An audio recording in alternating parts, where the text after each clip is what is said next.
Everyone, আসসালামু আলাইকুম। কেমন আছেন সবাই? আশা করব যে যেখান থেকে আমার ভিডিওটা দেখছেন প্রত্যেকেই খুব ভালো আছেন আর সুস্থ আছেন। আমরাও কিন্তু বেশ ভালো আছি। প্রতিদিন আমার ভিডিওতে যেরকম ছোটোখাটো টিপস থাকে আপনাদের জন্য, আজকেও কিন্তু সেরকমই টিপস নিয়ে চলে এসেছি। তাই ভিডিওটি স্কিপ না করে পুরোটা অবশ্যই দেখবেন। প্রথমে দেখুন বেটুর খাবারটা রেডি করে বেটুকে কিন্তু খাইয়ে দিলাম। তো চলুন এরপরে দেখে নেওয়া যাক আপনাদের জন্য কি টিপস নিয়ে এসেছি। আমরা বেগুন ভাজতে গেলে কিন্তু তেলের পরিমাণটা অনেকটা লেগে যায়, আর তেলটা তো শরীরের জন্য ভীষণভাবে ক্ষতি। তেলটা যতটা অ্যাভয়েড করা যায় ততটাই কিন্তু ভালো। তো সেই জন্য কীভাবে আমরা কম তেলে বেগুন ভাজবো সেটাই আপনাদের আজ দেখাবো। তো দেখুন, প্রথমে আমি একটা পাত্রের মধ্যে কিছুটা লবণ আর হলুদ নিয়ে নিলাম, আর তার সাথে বেশ কিছুটা পানি দিয়ে দিলাম। পরিমাণ মতো যেরকম আপনার বেগুন থাকবে সেই অনুযায়ী পানি দেবেন, দিয়ে এটাকে ভালো করে চামচ দিয়ে গুলিয়ে নেবেন। নেবার পর দেখুন ঠিক এইভাবে বেগুনগুলো কিন্তু এর মধ্যে ডুবিয়ে দিতে হবে, যাতে বেগুনগুলো এই পানিটার মধ্যে ডুবে থাকে। যদি আপনাদের প্রয়োজন হয় আপনারা এর থেকে একটু বড় জায়গায়ও নিতে পারেন, আমি এটাই নিলাম আমার সুবিধা মতো। এরপরে এই বেগুনটা 15 থেকে 20 মিনিট এই জলের মধ্যে, নুন জলের মধ্যে ভিজিয়ে রেখে দেবেন। দেখবেন বেগুনটা এই জলটা যে শুষবে না, এই জলটা শুষে নেওয়ার কারণে বেগুন ভাজাতে অনেকটা কম তেল লাগবে। দেখুন আমি কত অল্প তেল দিয়েছি, দিয়ে বেগুনটা কিন্তু একদম সুন্দরভাবে ভাজা হয়ে যাবে। এরকমভাবে বেগুন ভাজলে সংসারের খরচ তো অনেকটাই কমবে, তার সাথে তেল কম খাওয়ার কারণে আপনার শরীরটাও কিন্তু বেশ ভালো থাকবে। তো চলুন আমি কয়েকটা গাছ লাগিয়ে দিই আর সেগুলো আপনাদের সাথেও শেয়ার করি। আর প্রথমেই বলে দিই, এই ক্লিপটা কিন্তু আমি কয়েকদিন আগে নিয়ে রেখেছিলাম, তো তখন পোস্ট করা হয়নি, তাই ভাবলাম আজকে আপনাদের সাথে একটু শেয়ার করে দিই। তো চলুন আপনাদের সাথে আগে গাছগুলোর আলাপ করিয়ে দিই। দেখুন এখানে কিন্তু 3 রকমের গোলাপ আছে। একটা হচ্ছে পাহাড়ি গোলাপ, আর একটা হচ্ছে হাজারি গোলাপ, আর যে একটা আছে ওই গোলাপটার নাম না আমি ভুলে গেছি, জানেন তো। আর তার সাথে দেখুন পাতাবাহারি আছে আর জুঁই আছে। তো এই গাছগুলো আজকে লাগিয়ে দেবো। আর এখানে দেখুন গাছ লাগানোর জন্য আমি কিন্তু মাটিও নিয়ে চলে এসেছি। আর এই মাটিটা না সঙ্গে সঙ্গে তুলে আনি না, জানেন তো। এই মাটিটা প্রথমে আমি রেডি করে নিয়েছি। তো এই মাটিটা কি দিয়ে রেডি করেছি সেটা আমি নেক্সট ভিডিওতে, তোমরা যদি কেউ জানতে চাও তাহলে বলবো। তো প্রথমে আগে গাছ লাগাতে গেলে তোমরা মাটি রেডি করবে। মাটি যদি ঠিকঠাকভাবে না রেডি হয় সেই গাছের কিন্তু গ্রোথ হয় না। আর এটা তো আপনারা জানেন যে আমি গাছ লাগালে গাছের গোড়াতে কিন্তু ওই ডিমের খোসার যে ডাস্টটা, ওই ডাস্টটা কিন্তু ইউজ করি। তার সাথে আপনারা ইউজ করবেন চায়ের পাতা। আমরা চা করার পর যে চা পাতাটা ফেলে দিই, ওটা না ফেলে একটু ধুয়ে ওগুলোকে রোদের মধ্যে শুকিয়ে নেবেন। শুকিয়ে গুঁড়ো করে ওগুলো যদি গাছের গোড়াতে দেওয়া যায় সেটাও কিন্তু গাছের জন্য ভীষণ উপকারী। আর তার সাথে চাল ধোয়ার সময় যে জলটা থাকে, ওই জলটা কিন্তু আপনারা একদম ফেলবেন না। ওইগুলো গাছে, ওই চাল ধোয়া জলটা গাছে দেবেন। এতেও যে গাছের কি মারাত্মক উপকার হয় আর গাছের গ্রোথ যে কত ভালো হয় সেটা আপনাদেরকে বলে বোঝাতে পারবো না। আপনারা অবশ্যই আমার টিপসগুলো একটু ট্রাই করবেন, দেখবেন অবশ্যই আপনাদের কিন্তু কাজে আসবে। আমি প্রত্যেকটা টিপস আগে নিজে ট্রাই করি, তারপর কিন্তু আপনাদেরকে বলি। এটা যারা আমার রেগুলার ভিডিও দেখেন তারা কিন্তু অবশ্যই জানেন। তো চলুন এর সাথে সাথে আপনাদের কয়েকটা কমেন্ট পড়ে নিই। আমার 27 নম্বর ভিডিওতে এসটি অফিসিয়াল থেকে দিদিভাই বলেছে, দারুণ লাগলো ব্লগটা, কাল লাইভে আসলাম তুমি আসলে না, নেক্সট টাইম আসো কেমন। হ্যাঁ গো দিদিভাই নিশ্চয়ই যাব। হয়তো তুমি যেদিন লাইভে এসেছিলে সেদিন আমি সেই সময়তে অন ছিলাম না, বা যদিও অন থেকে থাকি হয়তো আমি অন্য কিছু কাজ করছিলাম, তোমার নোটিফিকেশনটা হয়তো আমি দেখিনি, সেই জন্যই যাইনি। না হলে কিন্তু আমার কাছে নোটিফিকেশন আসলে আমি অনেকেরই ভিডিও দেখি আর অনেকেরই লাইভ জয়েন করি। নেক্সট টাইম যখন তুমি লাইভে আসবে, তো তুমি কটার সময়তে লাইভে আসবে আমাকে একটু কমেন্ট করে জানিয়ে দিও, আমি নিশ্চয়ই তোমার লাইভে জয়েন করে যাব। এর জন্য তুমি রাগ করো না প্লিজ, এভাবেই কিন্তু আমার পাশে থেকো। এরপরে পলিবারুই আইডি থেকে দিদিভাই বলেছে, খুব ভালো লাগলো, থ্যাংক ইউ গো। এরপরে গুঞ্জাস মামা আইডি থেকে দিদিভাই বলেছে, খুব সুন্দর হয়েছে ব্লগটা আপু, তোমাকে অনেক ভালোবাসা দিদি, এভাবেই তুমি আমার প্রত্যেকটা ভিডিওতে কমেন্ট করো। আর এদিকে দেখুন আপনাদের সাথে গল্প করতে করতে আমার কিন্তু সমস্ত গাছগুলোই লাগানো হয়ে গেল। আর পাতাবাহার গাছটা দেখুন কি সুন্দর লাগছে, তাই না বলুন।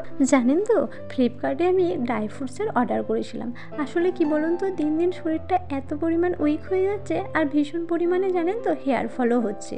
সেই জন্য আমি একটা ভিডিও দেখছিলাম, তো ওতে দেখেছিলাম দুধ, কলা আর ড্রাই ফ্রুটস থেকে মিল্কশেক বানিয়ে খেলে নাকি শরীরে অনেকটা এনার্জি পাওয়া যায় আর চুল পড়াও কমে। তাই ভাবলাম এটা ট্রাই করে দেখি, আর এতে কীরকম রেজাল্ট পাচ্ছে না পাচ্ছে সেটাও আপনাদের জানাবো। এরপর দেখুন আমরা কিন্তু একদম রেডি হয়ে বেরিয়ে পড়েছি। কোথায় যাচ্ছি বলুন তো? আপনারা কিন্তু ব্যাগপত্র দেখে একটু অবাক হলেন তাই না, যে হঠাৎ করে কোথায় বেরিয়ে পড়লাম আপনাদেরকে না জানিয়ে। হ্যাঁ, জানাবো না সেটা কি হয়, আপনাদেরকে তো অবশ্যই জানাবো, যেহেতু সমস্ত কিছু আপনাদের সাথে শেয়ার করি, এটা তো অবশ্যই শেয়ার করব। আমরা যাচ্ছিলাম ভাইয়ের বন্ধুর বাড়ি।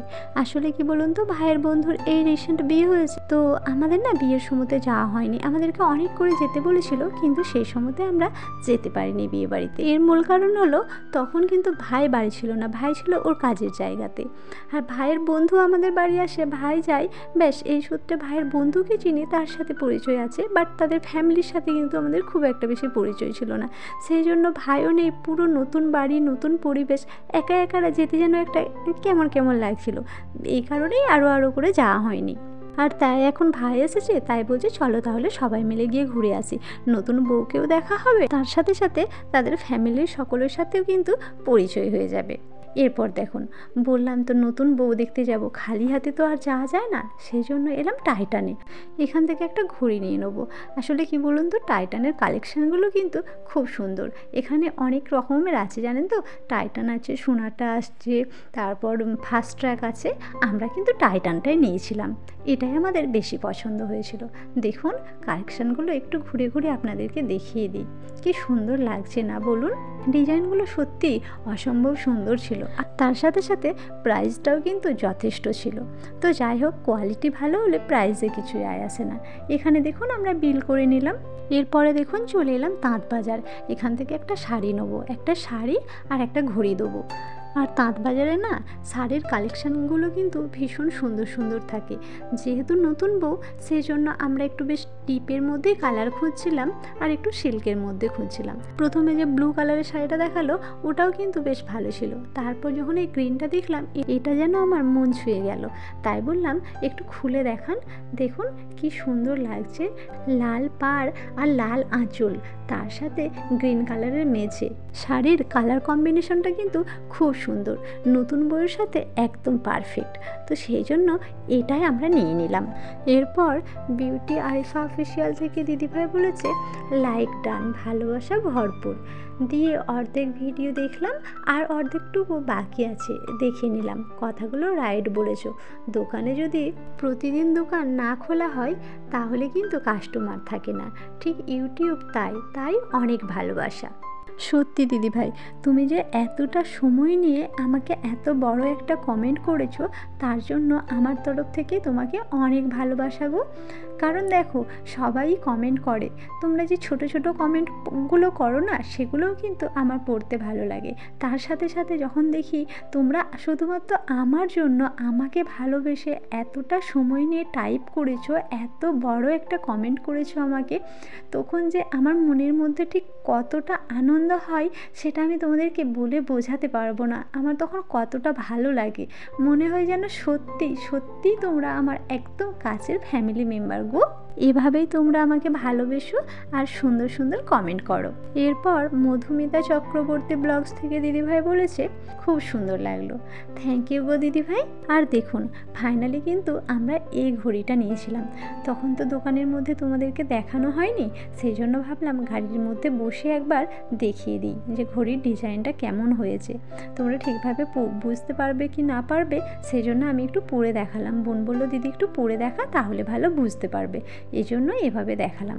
আর এদিকে দেখুন আমরা কিন্তু যেখানে যাচ্ছি ওই গ্রামে ঢুকে গেছি। গ্রামটাও কিন্তু অসম্ভব সুন্দর ছিল, এত ভালো ছিল না, তো ভেবেছিলাম ওই গ্রামেরও কিছু ক্লিপ আপনাদের সাথে শেয়ার করব। কিন্তু আমাদের পৌঁছাতে অনেকটা লেট হয়ে গিয়েছিল, আর আমরা পরের দিনে বাড়ি চলে এসেছিলাম, সেই জন্য আপনাদের সাথে সেরকম কিছু ক্লিপ শেয়ার করতে পারিনি। ফাইনালি দেখুন আমরা কিন্তু পৌঁছে গেছি। আর এর সাথে সাথে আজকের ভিডিওটা এই পর্যন্তই রাখছি। ততক্ষণ আপনারা ভালো থাকুন, সুস্থ থাকুন, আর আমাদের জন্য অনেক অনেক দোয়া করুন। দেখা হচ্ছে আবার পরের একটি ভিডিওতে।